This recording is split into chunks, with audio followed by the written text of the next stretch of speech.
मेष राशि वाले बंधु आप सभी का स्वागत है, अभिनंदन करते हैं मेष मंथन भिंड यूट्यूब चैनल में। तो मेष राशि वालों जरा सावधान हो जाओ, उल्टी गिनती शुरू हो चुकी है। अब आपका जीवन एक बहुत बड़े परिवर्तन के किनारे पर खड़ा है। आपके जीवन में एक बहुत बड़ा महापरिवर्तन बस होने ही वाला है और इस महापरिवर्तन का कारण बनेंगे राहु। जी हाँ बंधुओं, बहुत ही जल्द राहु का राशि परिवर्तन पूरे 18 महीनों के बाद होने जा रहा है। राहु और केतु का यह राशि परिवर्तन आपके जीवन में कैसे प्रभाव लेकर आएगा, शुभ रहेगा अशुभ रहेगा? यदि यह अशुभ रहेगा तो इसके संकेत क्या हैं, और यदि यह शुभ रहेगा तो इसके संकेत क्या हैं? इसी के साथ साथ राहु का राशि परिवर्तन किसी के जीवन में शुभ और किसी के जीवन में अशुभ क्यों रहेगा, जबकि राशि तो एक ही है, तब भी राशि परिवर्तन में यह जो शुभ और अशुभ का प्रभाव है ऐसा क्यों है? तो आपकी कुंडली के अनुसार हम कुछ विशेष सूत्रों के आधार पर आपको बताएंगे कि आप कैसे जानेंगे कि राहु आपके लिए शुभ है या अशुभ है। बड़े ही सरल सूत्रों के आधार पर हम आपको समझा देंगे, आप आराम से यह बात जान जाएंगे। इसी के साथ साथ कुछ बहुत ही महत्वपूर्ण संकेत भी आपको हम बताएंगे। इन संकेतों के आधार पर भी आप जान जाएंगे कि आने वाला समय आपको ऊपर उठाएगा या और ज्यादा नीचे आपको गिरा देगा। जी हाँ बंधुओं, आज का यह जो कार्यक्रम है यह आपके जीवन के लिए बिल्कुल प्राण वायु के समान है, क्योंकि समय जो आने वाला है यह अपने अंदर कुछ छुपाकर बैठा है, कुछ अशुभ या फिर कुछ शुभ। आपको पूर्व अनुमान होना बेहद आवश्यक है। जो भी व्यक्ति आज इस कार्यक्रम को पूरा देखेगा वह निश्चित तौर पर आने वाले समय में बेहद सुखी होने वाला है, खुश रहने वाला है, दुखों से मुक्ति प्राप्त करने वाला है। और इसका ठोस कारण है हमारे पास, क्योंकि आप राहु को अपने अनुकूल बना लेंगे और राशि परिवर्तन करके राहु आपको माला माल बना देंगे। यदि आपकी कुंडली में राहु शुभ है तब तो आपकी चांदी ही चांदी है, और यदि अशुभ भी हैं तब भी इस कार्यक्रम के अंत में हम आपको कुछ ऐसे महाशक्तिशाली उपाय बताने वाले हैं जिन्हें आप करने से राहु आपके 100% अनुकूल हो जाएंगे। एक बात याद रखना कि राहु सहचर्य से फल देते हैं। राहु किस भाव में बैठे हैं, किस ग्रह के साथ बैठे हैं और किस तरफ अपनी दृष्टि डाल रहे हैं, इस पर ही यह निर्भर करता है कि राहु आपको शुभ फल देंगे या अशुभ फल देंगे। तो ऐसे में आप ये नहीं कह सकते कि एक ही राशि होने के बाद सबको अलग अलग फल कैसे राहु देंगे। कहने का मतलब यह है कि आज का यह जो कार्यक्रम है यह आपके आने वाले समय की पूरी भूमिका तय करने वाला है। समझदार को इशारा ही काफी होता है, बाकी जो भटक रहे हैं उन्हें भटकने दो। जिन्हें सचमुच में ज्ञान की तलाश है, जो सचमुच में बदलाव की उम्मीद और आसरे बैठे हुए हैं, उनके लिए यह कार्यक्रम बहुत ही ज्यादा सटीक, ज्ञानवर्धक और श्रेष्ठतम होने वाला है। पूरे YouTube पर इससे बेहतरीन कार्यक्रम आपने आज तक नहीं देखा होगा। और एक बात याद रखना, जैसे हम हर बार कहते हैं कि जब कोई भी समाधान समय रहते प्राप्त हो जाता है तो उसका महत्व कई गुना बढ़ जाता है। जैसे कि कोई बीमार है और उसे दवा मिल जाती है तो उस दवा का महत्व कई गुना बढ़ जाता है, बजाय इसके कि सामने वाले व्यक्ति की बीमारी लाइलाज हो जाए और इतनी ज्यादा बढ़ जाए कि फिर दवाइयां भी असर न करें, फिर दवाई का कोई महत्व नहीं।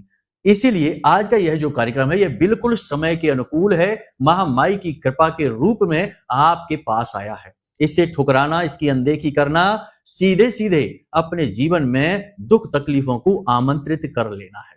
हम आपको वह श्रेष्ठ ज्ञान देने जा रहे हैं जो आपसे लोग पैसे लेकर देंगे, कोई भी मुफ्त में नहीं देगा, क्योंकि आज का समय व्यापारिक समय बन चुका है। यहां भाई भाई को सलाह नहीं देना चाहता जब तक कि उसका कोई लाभ ना हो। तो फिर कैसे लोग आपको यूं ही मुफ्त में श्रेष्ठतम ज्ञान देंगे, फालतू की बातें ही बताएंगे। लेकिन हमारा विषय अलग है। हम माई की सेवा करते हैं, उन्हीं से आस करते हैं, उन्हीं से उम्मीद लगाते हैं और उन्हीं के चरणों में पड़े रहते हैं। तो हम जो भी बातें आपको बताएंगे वो केवल और केवल माई के भाव और भक्ति के अनुरूप उन्हीं को समर्पित करते हुए बताएंगे। तो यह एक तरीके का ज्ञान का दान है जो हम आपको देने जा रहे हैं। तो हमारा भाव अलग है, हमारी कार्य करने की शैली अलग है। इसलिए आप यहाँ माई के धाम पर भरोसा कर सकते हैं, महामाई पर भरोसा कर सकते हैं। याद रखना कि यह जो कार्यक्रम है यह महामाई के धाम से ही प्रसारित हो रहा है आप लोगों के जीवन के उद्धार के लिए। तो चलिए बंधु, उम्मीद करते हैं कि आप हमारी बातों को समझ रहे हैं और अंत तक कार्यक्रम में जरूर ठहरना, क्योंकि हम आपको बताएंगे सटीक उपाय जो 100% राहु को 100% अनुकूल करने वाले हैं।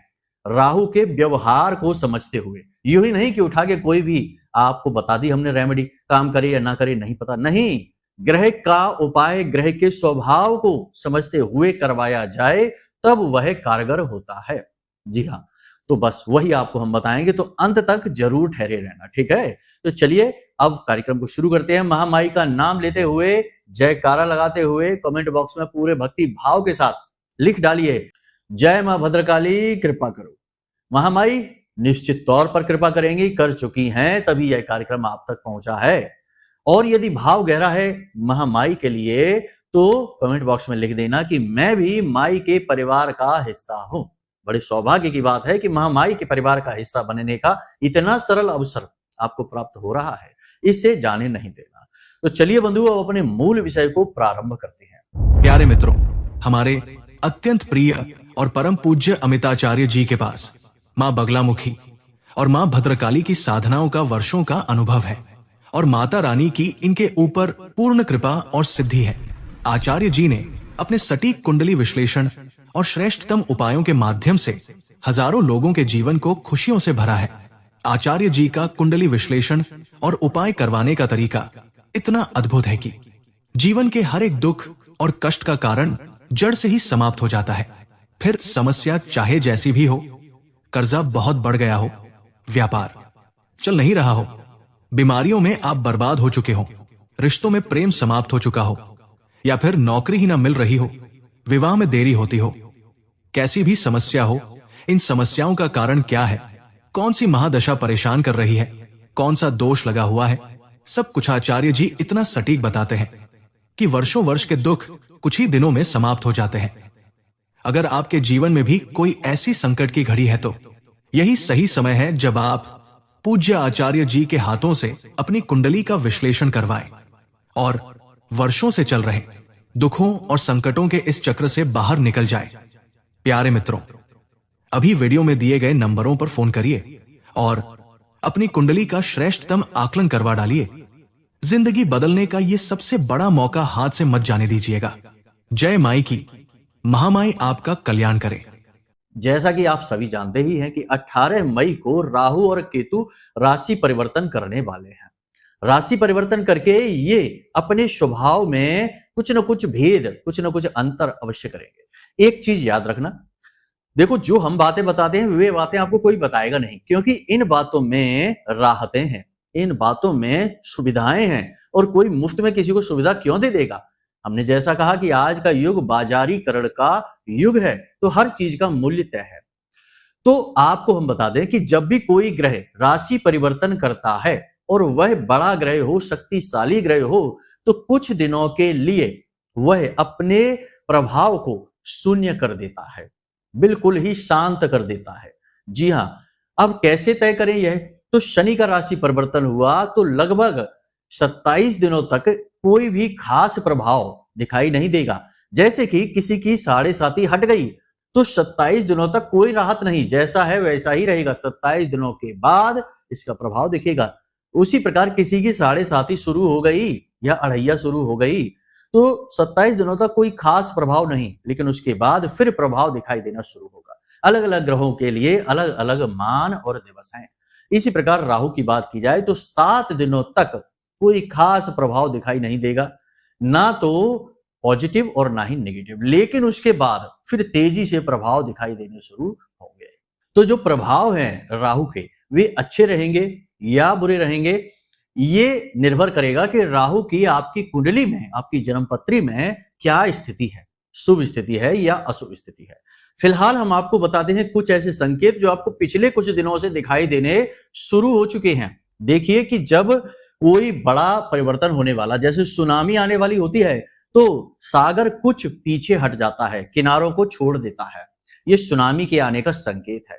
उसी प्रकार यदि बहुत तेज बड़ा तूफान आने वाला है तो कुछ समय पहले बहुत शांति छा जाती है। जैसे कि दिन निकलने वाला हो तो घोर अंधकार छा जाता है। तो ये प्रमाण होते हैं, इनसे पता लगता है कि अब समय परिवर्तित होने वाला है। उसी प्रकार राहु की वजह से आपका समय परिवर्तित होने वाला है, शुभ या अशुभ ये अलग बात है। इसके संकेत प्रमाण आपको कुछ दिन पहले से ही दिखाई देने शुरू हो चुके हैं। अब कोई बताए तब तो आपको समझ में आए। तो ध्यान से सुनिए कौन से हैं वो संकेत और प्रमाण। इनमें से यदि कुछ भी मिल जाते हैं, हम आपको 5 संकेत प्रमाण बताएंगे। यदि इनमें से आपको 3 भी मिल जाते हैं, 2 भी मिल जाते हैं, तब भी समझ लेना कि प्रभाव राहु का आपके ऊपर अनुकूल नहीं है, प्रतिकूल प्रभाव पड़ने वाला है राशि परिवर्तन का। जी हाँ बंधु, तो उपाय भी बताएंगे, चिंता की कोई बात नहीं है, डरने की कोई बात नहीं है। बिल्कुल ठंडे दिमाग से कार्यक्रम को देखिए। सबसे पहले करते हैं पहला संकेत। तो राहु क्या है? राहु केवल उसके पास बुद्धि है, सिर है, शरीर तो है नहीं। तो इसका पूरा प्रभाव इंसान की बुद्धि पर पड़ता है। उसका मन भटकने लगता है, अंधकार में भटकने लगता है, कंफ्यूजन की स्थिति आ जाती है, भ्रम की स्थिति उत्पन्न होने लगती है। उसे अच्छे बुरे का भेद समझ में नहीं आता है, अपने परायों में भी वह भेद नहीं कर पाता है और अपने प्रेमी जनों से ही झगड़ा कर लेता है। तो यदि आपके जीवन में ऐसा हो रहा है कि पिछले कुछ समय से आप किम कर्तव्य विमूढ़म की स्थिति में हैं, यानी कंफ्यूजन की स्थिति में बैठे हैं और कुछ समझ नहीं पा रहे हैं कि क्या करें, कहां जाएं, किस काम को शुरू करें, किस काम का अंत करें, जो अभी कर रहे हैं इसे आगे बढ़ाएं या रोकें। प्रेम संबंधों में भी तनाव की स्थिति आ चुकी है, परिवार में भी स्थिति तनाव की आपके साथ बन रही है और आप लगातार कंफ्यूज रह रहे हैं, सोच सोचकर परेशान है, लेकिन क्या सोच रहे हैं ये ही नहीं पता चल पा रहा है। तो ऐसी स्थिति में समझ लीजिए कि राहु आपके लिए नेगेटिव हो रहा है ही, और आपके लिए यह शुभ नहीं होने वाला, आपकी स्थिति और ज्यादा बिगाड़ देगा। तो सावधान हो जाना है। दूसरा संकेत आपको बताते हैं कि राहु मान सम्मान कम करने के लिए जाना जाता है। तो यदि पिछले 5 से 7 दिनों से ऐसा कुछ हो रहा है आपके जीवन में कि आपका मान कम होता चला जा रहा है, आपकी इज्जत कम होती चली जा रही है, कुछ ना कुछ ऐसा हो जाता है कि अपने हो या पराये हो, आपकी बेइज्जती कर देते हैं, आपका अपमान कर देते हैं, या आपको खुद को ऐसा महसूस होता है कि लोग जानबूझकर कुछ ऐसा कह सुन रहे हैं कि वह आपको अपमानित करा रहा है, तो समझ जाइए कि यह अच्छा संकेत नहीं है, यह आपको परेशान करने वाला है। तीसरा संकेत ध्यान से समझिए, राहु और केतु दोनों बिल्कुल ऑपोजिट ग्रह हैं। राहु जहां दिमाग पर, वहीं केतु आपके शरीर पर प्रभाव देता है, आपकी आदतों पर प्रभाव डालता है, और धर्म में आपकी रुचि केतु बढ़ाता है और राहु हटाता है।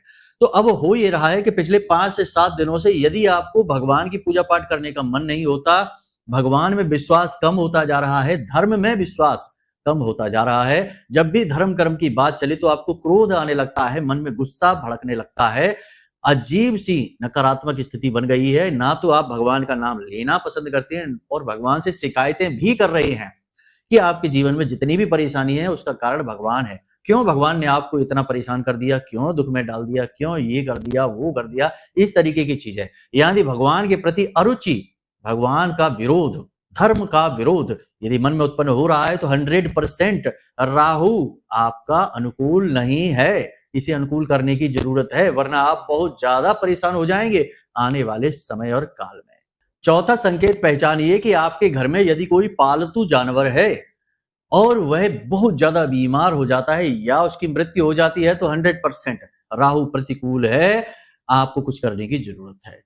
अंत में एक बड़ा संकेत आपको बताते हैं कि आपकी संगत में कुछ ऐसे लोग आ गए हैं या आप ही ऐसी किसी संगत में जाकर बैठ गए हैं जहां शराब पीना, मांसाहार करना, दूसरों का अहित करना, उल्टे सीधे काम धंधे जैसे सट्टेबाजी है, जुआ है, या लोगों को ठगने के इरादे से लोग बैठते हैं और ऐसे काम करने में रुचि लेने लगते हैं, एक दूसरे की चुगलियां करते हैं, दूसरों का हद से ज्यादा मजाक उड़ाते हैं, मानहानि करने की कोशिश करते हैं। ऐसे लोगों के साथ आपकी संगत पिछले कुछ दिनों से हो गई है और आपको उनके साथ अच्छा लगने लगा है, तो समझ जाइए कि राहु आपका अच्छा नहीं है, आपका बेड़ा गर्क होने वाला है, आपको सावधान रहने की जरूरत है।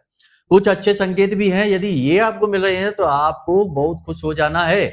अचानक से आपका कोई काम बन गया है, अचानक से आपका मन बिल्कुल साफ क्लियर हो गया है और आपको समझ में आने लगा है कि आपको करना क्या है। स्टेप बाय स्टेप सारी योजना आपने बना ली है और बस अब आप उसे करने ही वाले हैं।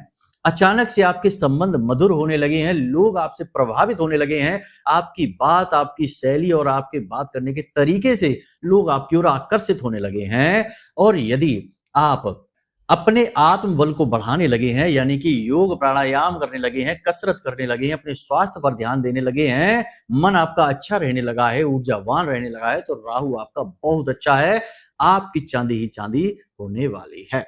तो ये कुछ संकेत हैं जो अच्छे बुरे हैं, जो आपको पहले ही मिल रहे हैं। अब आप हमें कमेंट करके बताना और खुद ही अंदाजा लगाना कि आपके जीवन में क्या चल रहा है और आपको अब क्या समझना चाहिए। यहां तक आपने सारी चीजें समझ ली। अब बात करते हैं आपकी कुंडली में राहु शुभ है या अशुभ है, क्योंकि उसी के आधार पर फिर आगे हम चर्चा करेंगे उपायों के विषय में। बंधुओं, एक एक पॉइंट बहुत ही महत्वपूर्ण और बारीकी से हम आपको बता रहे हैं, समझना बेहद आवश्यक है। तो अब अपनी कुंडली आप खोलिए। यदि आपके पास बनी रखी है तो बहुत ही अच्छी बात है, नहीं बनी रखी है तो चिंता ना करिए, हमने नंबर वीडियो में दे रखे हैं, इन नंबरों पर फोन करिए और अपनी कुंडली बनवा लीजिए और हम खुद ही आपको गाइड कर देंगे कि आपका राहु या अन्य कोई ग्रह शुभ है अशुभ है, कुंडली में क्या दोष है और उनके क्या श्रेष्ठतम निवारण होंगे आपकी कुंडली के अनुसार। सारी बातें आपको स्पष्ट बताएंगे ही कुंडली का आकलन करेंगे। तो आप उसके लिए संपर्क कर सकते हैं हमसे, नंबर हमने दे रखे हैं कार्यक्रमों में, ठीक है। खैर, आपने अपनी कुंडली खोली तो अब सबसे पहले ये देखिए कि आपकी कुंडली में जैसे पहला भाव है ऐसे कुल 12 भाव हैं, ऐसे गोलाई में चलते हैं, ठीक है। तो आपको यह देखना है कि आपकी कुंडली में जो ग्रहों की स्थिति है उनमें राहु किस भाव में बैठा है। यहां से गिनना शुरू करेंगे। ऊपर जो फर्स्ट में पहला है भाव घर, उसे हम भाव कहते हैं, खाना जो बना हुआ है, वहां से गिनना शुरू करेंगे 1 2 3 4। तो यदि पहले भाव में राहु बैठा है तो राहु बिल्कुल अच्छा नहीं है। यदि चौथे में बैठा है तब भी बिल्कुल अच्छा नहीं है, 7वें में बैठा है तब भी बिल्कुल अच्छा नहीं है, 8वें में, 9वें में, 11वें में और 12वें में बैठा है तो राहु बिल्कुल अच्छा नहीं है, आपको हानि पहुंचाने वाला है, ठीक है। ये तो बिल्कुल साधारण सूत्र है, लेकिन यहां पर भी फेर हो सकता है। ये सबसे साधारण और बहुत ही मोटा सूत्र है, लेकिन ये सूत्र के अनुसार भी राहु अशुभ या शुभ हो सकता है। ये तो एक नजर में देखने वाली बात हो गई। अब दूसरा सूत्र देखिए, आपकी कुंडली में बुध और शुक्र कैसे बैठे हैं। यदि आगे के भाव में बुध बैठा है और पीछे के भाव में शुक्र बैठा है, मान लेते हैं कि बुध बैठा है चौथे भाव में, आपकी मां का भाव है यह, और शुक्र बैठा है तीसरे भाव में या दूसरे भाव में, यानी आपके धन के भाव में, तो आपका राहु बहुत ही अच्छा है, आपको कभी अशुभ फल नहीं देगा, चाहे कहीं भी कुंडली में बैठा हो। दूसरा, यदि आपकी कुंडली में बुध और शुक्र दोनों एक साथ बैठे हुए हैं, कहीं पर भी बैठे हो, किसी भी भाव में बैठे हो, तो आपका राहु शुभ है, बहुत अच्छा है, आपको हमेशा अच्छे फल ही देगा, ठीक है। तीसरा, यदि आपकी कुंडली में चंद्रमा और मंगल की युति बन रही है, यानी चंद्र मंगल एक ही भाव में बैठ गए हैं, तो भी आपका राहु बहुत अच्छा है। तो ये 3 विशेष सूत्र हैं जो आपके हमने शुभ राहु के लिए बताए।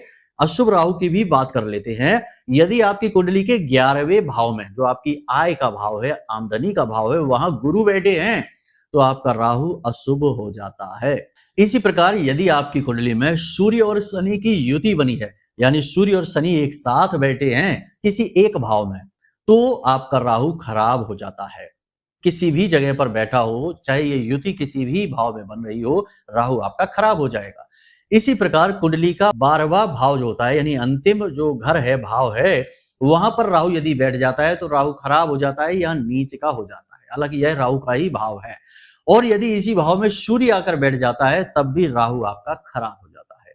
तो ये कुछ विशेष सूत्र हमने आपको बताए हैं। अपनी कुंडली को बिल्कुल ठंडे दिमाग से ओपन करिए और ये सूत्र लिख लेना, ठीक है। तो इन सूत्रों के आधार पर अपने राहु का आप अंदाजा बिल्कुल सटीक तरीके से लगा पाएंगे। यदि राहु अशुभ स्थिति में बैठा है तो आपको आने वाले समय में और अशुभ परिणाम देने वाला है। एक और खास बात कि राहु के जो अशुभ परिणाम है बहुत सारे हैं, बहुत सारी चीजें हैं, आप उनके बारे में सर्च भी कर सकते हैं कहीं पर, या फिर आप थोड़ा बहुत तो हमने बता ही दिया इस कार्यक्रम में, पहले भी हम बताते रहते हैं। तो जो आपके जीवन की परेशानियां हैं, यदि आपका राहु अशुभ है तो 100% उन परेशानियों में कहीं ना कहीं राहु का योगदान अवश्य है। जी हाँ, यदि आपकी कुंडली में शनि राहु एक साथ बैठ जाते हैं तो आपकी मेहनत को निष्फल कर देते हैं, आपके हर एक कार्य में बाधाएं उत्पन्न करते हैं और आपको गलत कार्यों की ओर ज्यादा प्रेरित करते हैं। यदि गुरु और राहु एक साथ बैठ जाते हैं तो वैवाहिक जीवन में परेशानियां लाते हैं, पारिवारिक जीवन में क्लेश लेकर आते हैं और आपको धन को लेकर लगातार परेशान करते हैं। यदि मंगल राहु एक साथ बैठ जाते हैं तो अंगारक योग बना देते हैं, कर्जा बहुत अधिक बढ़ा देते हैं और वैवाहिक जीवन में तो किसी हालत में बन ही नहीं सकते हैं। बहुत सारी बातें और भी हैं, बारीक हो जाएंगी, समझने में मुश्किल होंगी, तो उनको तो हम बाद में कभी बता देंगे, या आप अपनी कुंडली दिखा दें तो हम सीधे आपसे ही बात करके आपको सब कुछ समझा ही देंगे। तो यहां तक आपने समझ लिया राहु की स्थिति और उसके प्रभाव, संकेत और कुंडली के आधार पर उसका सही विवेचन। अब हम बात करेंगे राहु के उपायों के बारे में। देखो, राहु का उपाय करने से पहले राहु को समझना बहुत आवश्यक है। राहु को समझने से मतलब हमारा यह है कि राहु आपसे चाहता क्या है ये जानना, क्योंकि हर एक ग्रह की कुछ ना कुछ विशेष मांग होती है। यूं ही नहीं ग्रह कुछ भी अपने मन से आपके साथ करने लगेगा। आप यदि उसके स्वभाव के अनुकूल चलेंगे तो वह अपने आप अनुकूल होता चला जाएगा, फिर छोटा सा उपाय भी आपको बहुत अधिक फलित हो जाएगा। तो राहु आपसे चाहता क्या है ये समझने की जरूरत है कि क्या चाहता है। देखो, राहु जो है ना बहुत ही शार्प है, बहुत ही तेज दिमाग का है, बहुत ही बुद्धिमान, इतना तेज कि इसने तो देवताओं को भी मूर्ख बना दिया और देवताओं की मंडली में जाकर बैठ गया, किसी को पता ही नहीं चला। सूर्य चंद्रमा को तो पता चल गया लेकिन और किसी को नहीं चला, तो इतना बुद्धिमान है। तो राहु क्या चाहता है? राहु चाहता है कि आप अपने मन को एकाग्र करके अपने लक्ष्य की ओर पूरी ताकत के साथ बढ़ें, यानी अपनी बुद्धिमानी का पूरा प्रयोग करें। अब आप यह कैसे करेंगे? तो देखिए, सबसे पहली चीज कि राहु के शुभ परिणाम प्राप्त करने के लिए चंद्रमा को भी शुभ करना बहुत जरूरी, क्योंकि चंद्रमा मन है और राहु का मन पर बहुत गहरा प्रभाव रहता है। सबसे पहली चीज राहु आपसे यह चाहता है कि आप अनुशासन में रहिए और सकारात्मक रहिए। अनुशासन में रहने का मतलब कि देर रात तक यदि मोबाइल चलाते रहेंगे, रील्स देखते रहेंगे, राहु खराब हो जाएगा। सोशल मीडिया पर ज्यादा समय बिताएंगे, राहु खराब हो जाएगा। गप्पे हाँकेंगे, किसी के साथ किसी की बुराई चुगलियां करेंगे, दूसरे का मजाक ज्यादा उड़ाएंगे, आपका राहु अनुकूल नहीं रहेगा। तो राहु चाहता है कि आप फालतू समय बर्बाद ना करें, समय की कीमत समझें, अपने समय को पूरी तरह से प्रयोग करें, एक एक बूंद उसकी निचोड़ लें, फिर आराम करें, समय से सोएं, समय से जागें, अपने काम पर पूरा ध्यान दें। यही तो राहु चाहता है। साथ ही साथ आप योग, प्राणायाम, आध्यात्म में भी रुचि अपनी जगाएं। आपको कुछ समय तक ध्यान करना, मेडिटेशन करना बहुत अनिवार्य है। जो भी व्यक्ति ध्यान, मेडिटेशन करता है उसकी बुद्धि एकाग्र हो जाती है, मन शांत हो जाता है और वह अच्छे और बुरे का भेद समझ जाता है और फिर राहु उससे दिन दूना रात चौगुना तरक्की दिलवाता है। तो ये सारी चीजें हैं। दूसरा कि आपको नकारात्मक चीजों से, यानी जुआ, शराब, सट्टेबाजी, मांसाहार और गलत लोगों से, जो हमेशा रोते रहते हैं, अपना दुखड़ा रोते रहते हैं, ऐसे लोगों से दूर रहना है। इसी के साथ साथ सबसे महत्वपूर्ण कि आपको खुद को भी बहुत पॉजिटिव रहना है। हर नकारात्मक स्थिति में भी सकारात्मकता जरूर होती ही है, उस सकारात्मकता को देखना है और जीवन में पॉजिटिव होकर ही हर एक लक्ष्य की ओर बढ़ना है। ये सारी चीजें राहु आपसे चाहता है, यानी कि कहने का मतलब यह है कि लगातार अपने लक्ष्य की ओर बढ़ते रहिए, सकारात्मक रहिए, पूरी ताकत लगाइए, फिजूल समय बर्बाद मत करिए। राहु आपसे बस यही चाहते हैं और आपको बहुत ज्यादा तरक्की देंगे राहु। ठीक है, तो ये सारी चीजें आपने समझ ली। अब राहु के उपाय की बात करते हैं। सबसे बढ़िया उपाय राहु का है कि आप एक मच्छमड़ी तलाश लीजिए, बाजार में मिल जाएगी, कहीं पर भी तलाश लीजिए। मच्छमड़ी को सोमवार के दिन अपने गले में नीले धागे में डालकर पहन लीजिए। सबसे बढ़िया उपाय है, राहु तुरंत अनुकूल हो जाएगा। यदि आपका मन विचलित रहता भी है तो उसे एकाग्र कर देगा, कंफ्यूजन समाप्त कर देगा। दूसरा उपाय है कि काले रंग का कंबल, शॉल या कोई भी कपड़ा राहु का सूचक है, तो आपको किसी भिखारी को काले रंग के वस्त्र, कुछ भी काले रंग का हो, कोई भी शॉल हो, टावल हो, साफी हो, कुछ भी हो, आपको अपने सिर से लगाना है और राहु का नाम लेकर भिखारी को दान कर देना है। बहुत ही सरल, बहुत ही अच्छा उपाय है। इसी के साथ साथ एक और उपाय आपको बता देते हैं कि नील जो पाउडर आता है, नील का पाउडर में जो नील आती है, लिक्विड नहीं, उस पाउडर वाली नील को आपको नीले रंग के ही एक कागज में डाल देना है और उसकी पुड़िया बना देनी है और उसे अपने सिर से 7 बार उसार देना है। ठीक है, क्लॉकवाइज उसारेंगे, एंटी क्लॉकवाइज नहीं। ठीक है, 7 बार उसारने के बाद और उसे फ्लश यानी अपने टॉयलेट में उस नील को डालकर फ्लश कर देंगे, कागज को बाहर फेंक देंगे। ये क्रिया लगातार आपको 7 दिन तक करनी है, राहु तुरंत पॉजिटिव हो जाएगा।